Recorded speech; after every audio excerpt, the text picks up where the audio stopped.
hello, nenu Mahesh Vitta. Please do subscribe to JM TV.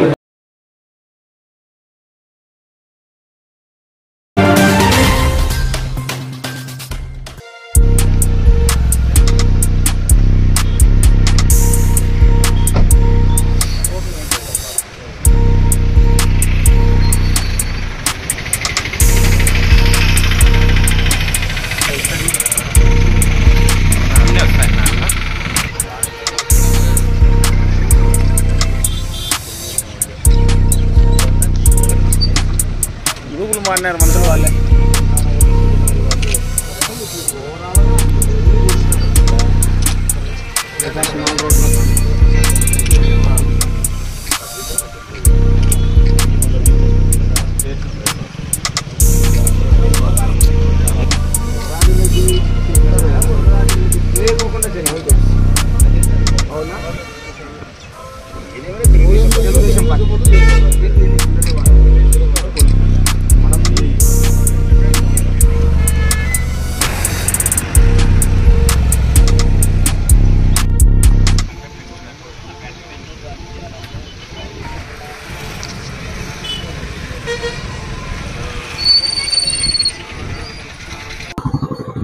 అధికారులకు ప్రజలకు విజ్ఞప్తి చేస్తా ఉన్నా.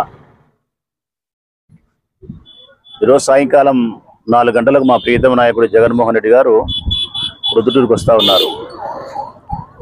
క్యాడర్ను ఉద్దేశించి దశ నిర్దేశం చేయబోతా ఉన్నారు. ఈ ప్రొద్దుటూరు చరిత్రలోనే ఎప్పుడు కూడా ఒక రాజకీయ పార్టీకి సంబంధించి ఒక 20-30 వేల మంది కంటే మించిన సభ జరగలే.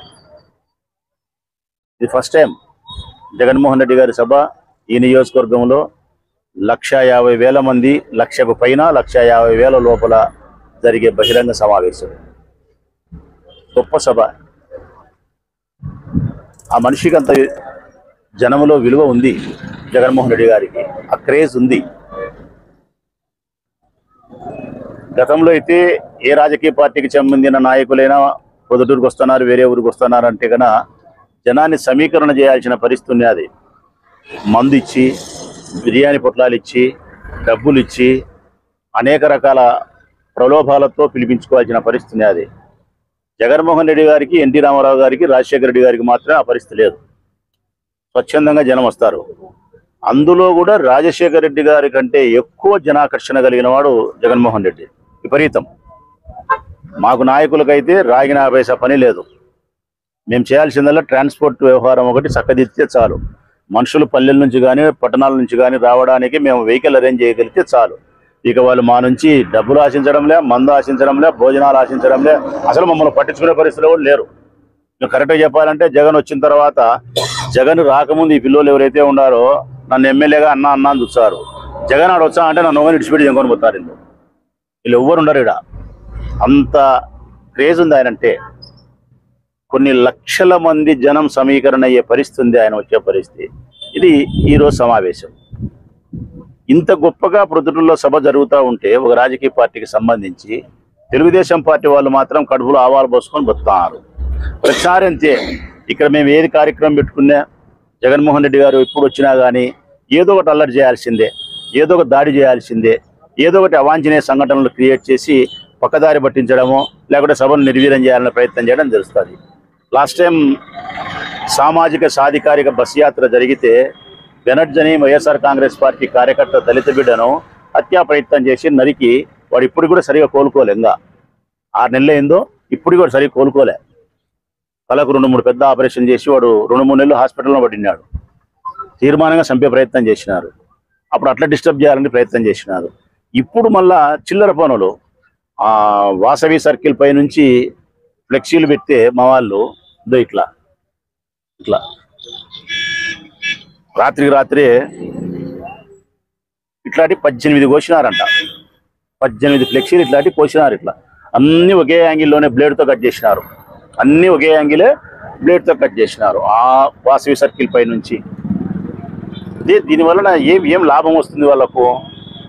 ఇట్లా ఫ్లెక్సీలన్నీ చించుకుంటా పోతే ఒక గొడవ వాతావరణాన్ని క్రియేట్ చేయాలనే వైఎస్ఆర్ కాంగ్రెస్ పార్టీ కార్యకర్తల్లో, యువకులలో ఒక కోపాన్ని తెప్పించి గొడవల వాతావరణం క్రియేట్ చేయాలనే సభను అంతరాయం పట్టించాలని ఎన్ని వరదరాజిరెడ్డి గారికి తెలిసి జరిగినాయా తెలియక జరిగినాయా నాకు తెలియదు, కానీ చేసినది మాత్రం వరదరాజిరెడ్డి మనుషులే, పక్క తెలుగుదేశం పార్టీ మనుషులే. ఇంకా తెలుగుదేశం పార్టీ మనుషులు కాకుండా ఇంకా సామాన్య ప్రజలకు ఏమైనా ఫ్లెక్సీలు కోసే అవసరం ఉంటుందే? అది పోనీ మేము కోసుకునే దానికి మాకేమైనా అవసరం, మా సభను మేము గబ్బు పట్టించుకునే దానికి మాకు అవసరం ఉందే? వాళ్ళు అట్లా కూడా మాట్లాడతారు. అబద్ధాలు చెప్పడంలో తెలుగుదేశం పార్టీని మించిన వాళ్ళే లేరు. మేము ఇంత డబ్బులు పెట్టి దీనికి 5,200 రూపాయలు గవర్నమెంట్ కట్టి, మేము లెక్క 5,000 పెట్టి 10,000 రూపాయలు పెట్టి కట్టుకొని, తీరా జగన్ వచ్చే ముందు కోసుకొని ఎంత అట్లా గలీజ్గా చూసేదానికి అసహ్యకరంగా కనిపించే పరిస్థితుల్లో ఎట్లా పెట్టుకుంటాము? ప్రజలు ఎందుకు వస్తారు? మాకు కోసేది మాకు సరిపోని వాళ్ళు ఎవరు? తెలుగుదేశం పార్టీనే, వరదాడి మనుషులే. నేను వరదరాడికి తెలిసి చేయించినాడని చెప్పి చెప్పడంలే, తెలిసి చేయించినా తెలియక చేయించినా కానీ చేసినది మాత్రం నీ మనుషులే, వరదరాడి మనుషులే. అప్పుడు బెనర్జీ నరికినది తెలుగుదేశం పార్టీ మనుషులే. ఇంకా ప్రతిసారి ఇట్లా ఏదో ఒకటి చేస్తానన్నారు. నేను అధికారులకు విజ్ఞప్తి చేసేది, ప్రజలకు విజ్ఞప్తి చేసేది ఒకటే మాటే, ఇటువంటి అవాంఛనీయ సంఘటనలు ఎందుకు చేస్తున్నారు, దేనికి చేస్తున్నారు, వాళ్ళ మానసిక ప్రవృత్తి ఏందనేది ప్రజలను గమనించమని కోరుతా ఉన్నా. ఇటువంటి చర్యలు చేసే వాళ్ళను కట్టడి చేయాల్సిన బాధ్యత పోలీసులపై ఉంది.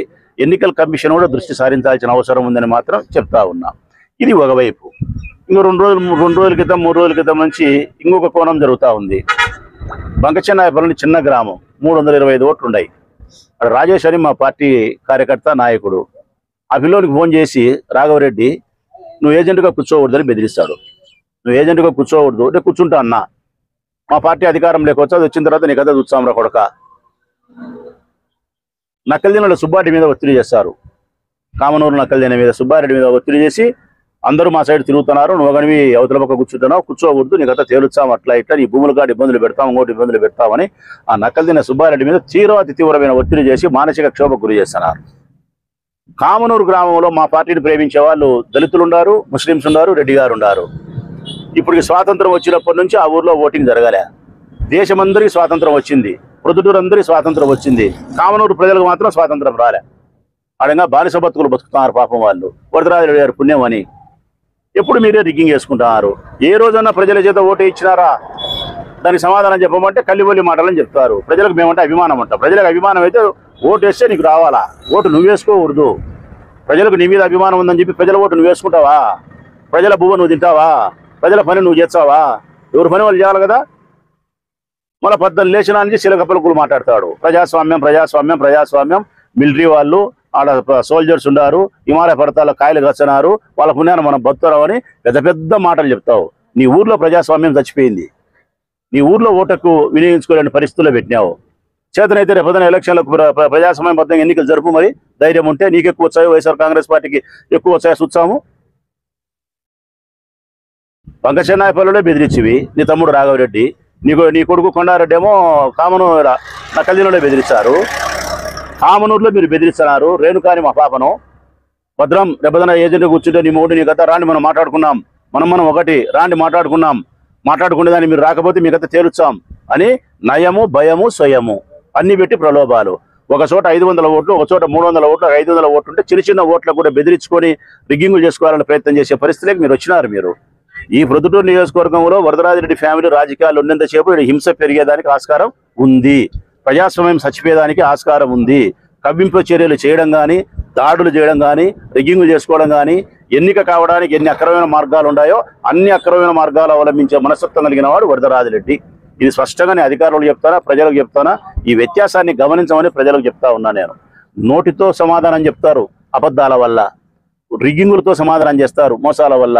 మేము మిమ్మల్ని అడిగేది ఒకటే, వీళ్ళ నోటితో చేసేదానికి కానీ వీళ్ళ చేతితో చేసే దౌర్జన్యానికి కానీ అన్నిటికీ సమాధానం మీరు ఓటుతో సమాధానం చెప్పమని ప్రజలు నేను విజ్ఞప్తి చేస్తూ, నేను సాధ్యమైనంత వరకు 100కి 101% ఓర్పునే పట్టగలుగుతా, ప్రజాస్వామ్యబద్ధంగానే ప్రయాణం చేయగలుగుతా, జరిగే ప్రతి పరిణామాన్ని మీకు చెప్పగలుగుతా. మీ ద్వారా ఓటు ద్వారానే వారిని సమాధి కట్టే ప్రయత్నం చేస్తా. ఈ వీడియో మీకు నచ్చినట్లయితే లైక్ బటన్ క్లిక్ చేయండి. మరిన్ని వీడియోలను పొందడానికి దయచేసి సబ్స్క్రైబ్ చేయండి.